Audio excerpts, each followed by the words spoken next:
एक बार की बात है, कई सालों पहले नगर रायपुर नाम का एक गांव हुआ करता था। समुद्र के अत्यधिक पास होने के कारण वहां के सभी लोग पानी से जुड़े हुए काम करके अपनी रोजी रोटी कमाते थे।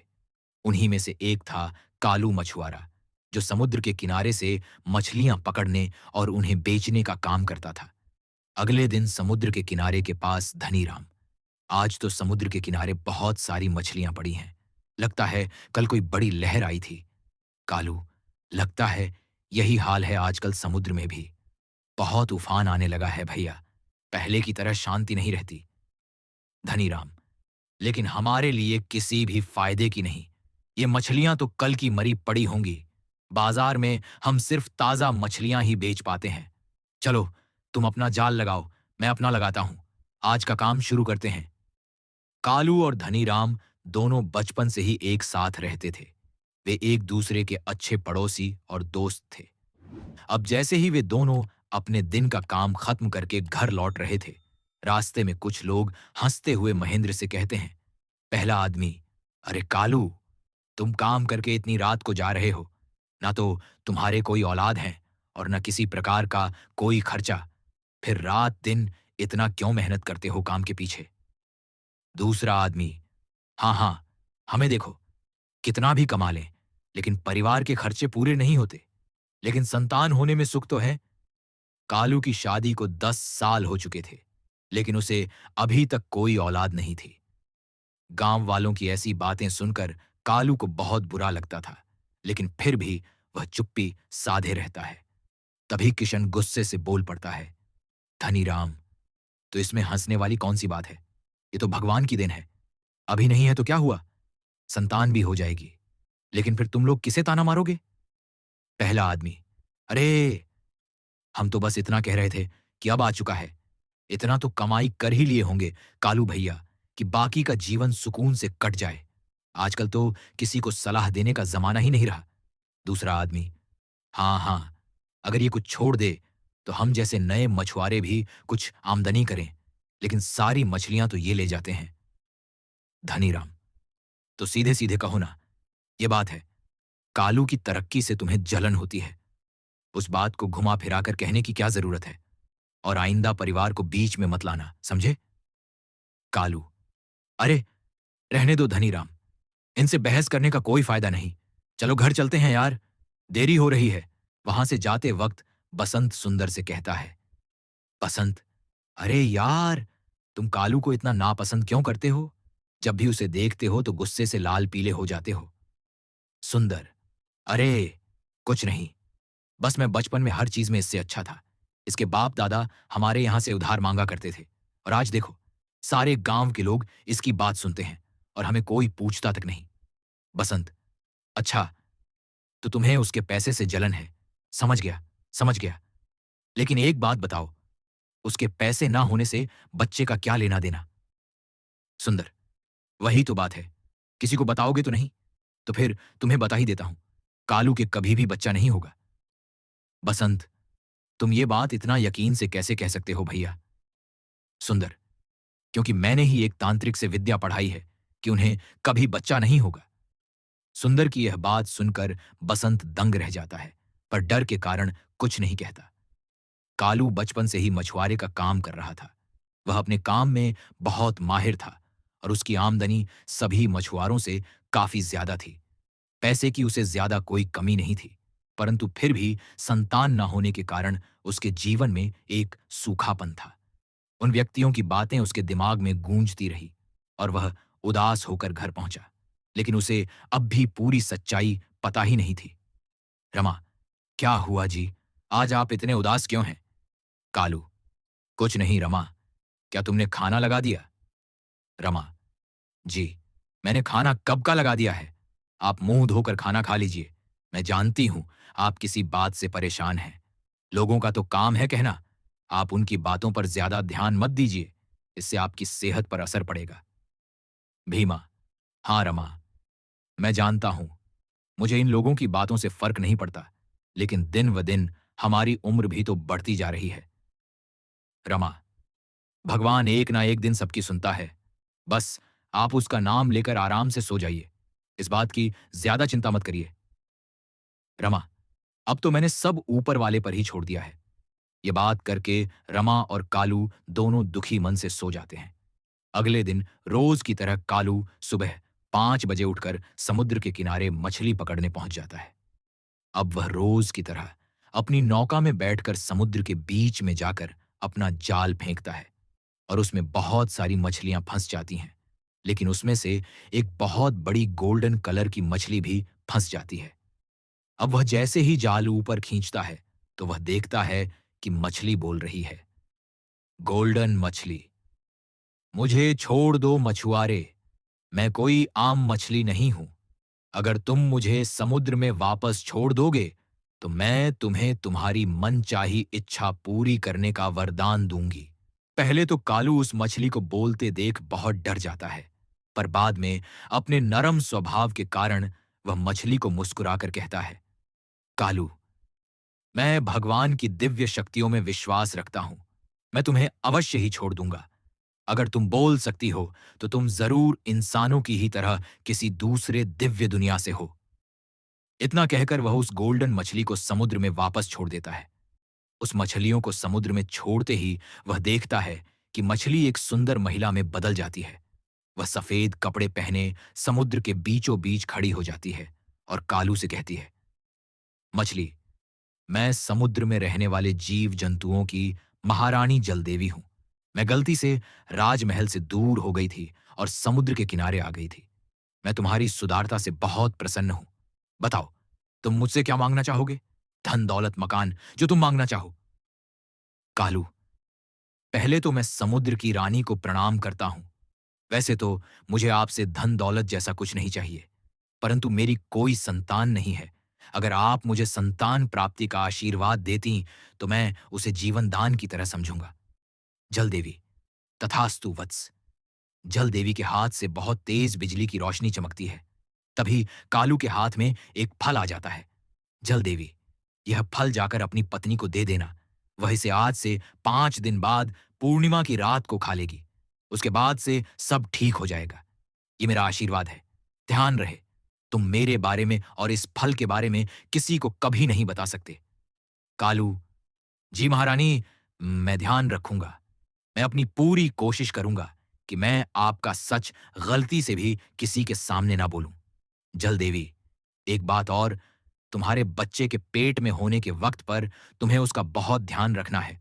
कोई है जो उसे नुकसान पहुंचाना चाहेगा। अब कालू को इतना जरूर पता था कि रानी की बात में कुछ छुपा हुआ संदेश है और वह फल जरूर कोई जादुई फल है जिसमें जल की रानी का आशीर्वाद छुपा हुआ है। वह खुशी के मारे जल्दी जल्दी कदम बढ़ाकर अपने घर चला जाता है।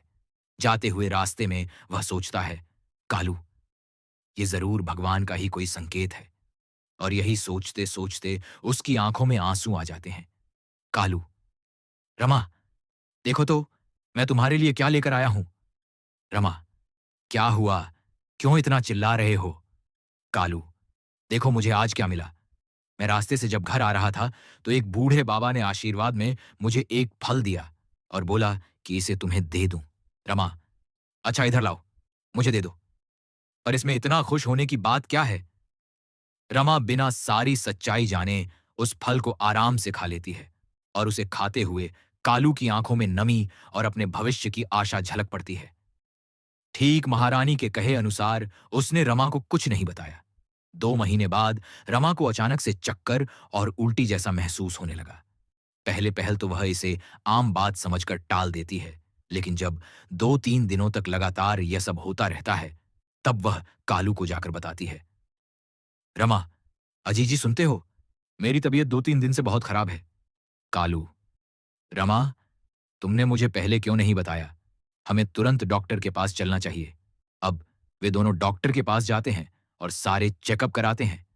कुछ ही देर बाद डॉक्टर आते हैं और बोलते हैं, डॉक्टर, कालू जी, आपकी पत्नी बिल्कुल ठीक है। खुशखबरी की बात यह है कि ये प्रेग्नेंट है, पर क्योंकि यह लेट प्रेगनेंसी है, इन्हें खास ख्याल रखना होगा। ये सुनकर कालू और रमा खुशी से फूले नहीं समाते और डॉक्टर से कहते हैं, कालू, आपका बहुत बहुत धन्यवाद। हम बिल्कुल अपने बच्चे का खास ख्याल रखेंगे। भगवान ने बहुत दिनों बाद हमारी पुकार सुनी है। तभी यह बात सुंदर को पता चलती है और वह कालू के घर चला जाता है। सुंदर, कालू, रमा भाभी, कोई घर पर है? रमा, हाँ सुंदर भैया, बोलिए। सुंदर, कुछ नहीं, खुशखबरी का पता चला तो हालचाल पूछने आ गया और कुछ फल भी लाया था आपके लिए। रमा, अरे भैया, इसकी क्या जरूरत थी? आइए ना, बैठिए, कालू आने वाले ही होंगे। सुंदर, नहीं, बस चलता हूं। कालू, ये क्या तुम सेब खा रही हो? पर मैं तो सेब लाया ही नहीं था। रमा, अरे, सुंदर भैया आए थे, वो देकर गए हैं। ये सुनते ही कालू डर जाता है और रमा के हाथ से सारा फल छीनकर फेंक देता है। कालू, मैंने तुमसे कितनी बार कहा है, जब तक मेरी लाई हुई चीज ना हो, तुम्हें नहीं खानी है। तुम्हें समझ क्यों नहीं आता? अब कालू डर कर मन ही मन सोचता है। कालू, महारानी, मेरे बच्चे की रक्षा करना। कुछ महीनों बाद रमा और कालू अक्की की जिंदगी में अब खुशियां छा गई थीं। उनके यहां एक लड़के ने जन्म लिया था, जो बहुत ही सुंदर था। उसकी आंखें नीली थीं, इतना सुंदर था कि जो देखता देखता ही रह जाता। कालू, देखो कैसे खिलखिला रहा है, बिल्कुल तुम पर गया है। रमा, हाँ, वो तो है, पर हम इसका नाम क्या रखेंगे? कालू, इसका नाम हम बट्टू रखेंगे। रमा, पर क्यों? और भी तो बहुत अच्छे अच्छे नाम हैं। कालू मुस्कुरा देता है। ये नाम उसने पानी से जुड़ा हुआ रखा था। वह मछली वाली बात अपनी जुबान पर नहीं आने देता। उसने यह बात सालों से छुपा कर रखी थी। रमा, अजी, सुनते हो? लड़का हुआ है, कम से कम मोहल्ले में मिठाई तो बांटनी ही चाहिए। कालू, हाँ हाँ, मिठाई तो जरूर बांटेंगे। हमारे घर खुशियां जो आई हैं। अब जैसे ही यह बात गांव में फैलती है और सुंदर को पता चलता है। सुंदर, ये मिठाई किस खुशी में बांट रहे हो भाई? आदमी, अरे, कालू को लड़का हुआ है। सुंदर, मन में, पर ऐसा कैसे हो सकता है? मैंने तो उसके पेट पड़ते ही कालू की पत्नी को दवाई दे दी थी। अब मन ही मन सुंदर ये सब सोचने लगता है, लेकिन उसे यह नहीं पता कि बट्टू कोई मामूली बच्चा नहीं है। 4 साल बाद देखते ही देखते बट्टू बड़ा हो चुका था। उसकी नीली चमकती आंखें और उसका मुस्कुराता हुआ चेहरा पहले जैसा ही था। रमा, बट्टू, जरा इधर आना तो।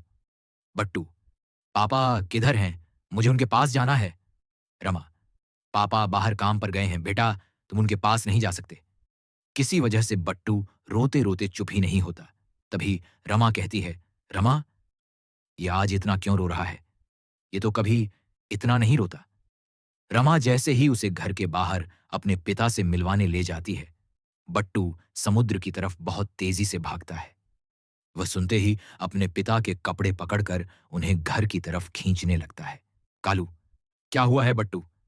इतनी तेजी से क्यों भाग रहे हो? बट्टू, पापा, तूफान आ रहा है, घर चलो, सब चलो। जब कालू देखता है तो मौसम एकदम साफ था, लेकिन वह समझ जाता है कि बट्टू जल परी के आशीर्वाद से जन्मा है, इसलिए वह पता लगा सकता है कि आगे तूफान आएगा या नहीं। कालू, सभी लोग किनारे से हट जाओ। मैं फिर से कह रहा हूं कि बहुत तेज तूफान आ रहा है। सभी लोग वहां से जल्दी हट जाएं। सुंदर, अरे, ये तो हमारा बेवकूफ बना रहा है। मौसम तो बिल्कुल साफ नजर आ रहा है, देखो। बसंत, अरे, मैं समझ गया इसकी चाल। ये सब इसलिए कर रहा है ताकि सारी मछलियां ये पकड़ कर ले जाए। हम तो यहां से कहीं नहीं जाएंगे। कुछ देर बाद ही बट्टू के बताए अनुसार बहुत तेज तूफान आया और समुद्र से लंबी भयानक लहर उठती है। लोगों के घर, नौका और बहुत सारी चीजें बह जाती हैं। सुंदर और बसंत कालू की बात नहीं सुनते और वे समुद्र में बह जाते हैं। बट्टू, पापा, उन नीले शर्ट वाले अंकल को बचा लो। अब जैसे ही कालू पीछे मुड़कर देखता है तो सुंदर और बसंत तेज लहरों के साथ बह रहे होते हैं। तब कालू सोचता है, कालू, मैं इन्हें कैसे बचाऊं? लहरें बहुत तेज हैं। इन्हें बचाने गया तो मैं भी साथ में बह जाऊंगा। बट्टू, आप उन अंकल को बचाने जाओ पापा, बाकी सब मैं संभाल लूंगा। कालू को बट्टू की बात पर विश्वास था, क्योंकि उसे पता था कि जल की देवी के आशीर्वाद से जन्मा है ये। अब वह बिना कुछ सोचे समझे तेज लहरों में कूद पड़ता है और सुंदर और बसंत को बचा लेता है। थोड़ी दूर खड़ा बट्टू समुद्र की ओर जल की रानी जल देवी को देखकर मुस्कुराने लगता है। तभी सुंदर और बसंत आते हैं और सुंदर बट्टू को गले से लगा लेता है। सुंदर, अगर आज तुम ना होते तो शायद हम सभी ना बच पाते। मैंने जलन के कारण हमेशा तुम्हारे जीवन में गलत चीजें की और उसका ही एक शिकार तुम जैसी नन्ही जान बन गई। मुझे माफ कर दो बेटे। बट्टू, कोई बात नहीं अंकल, मैं आपसे गुस्सा नहीं हूं। इसके बाद वह बिना किसी डर के खुशी से रहने लगते हैं। बट्टू की इस मासूम भरी बात पर सभी जोर जोर से हंसने लगते हैं। दोस्तों, ये बेड टाइम स्टोरी आपको कैसी लगी? नीचे कमेंट में हमें जरूर बताइएगा। कहानी को पूरा सुनने के लिए शुक्रिया।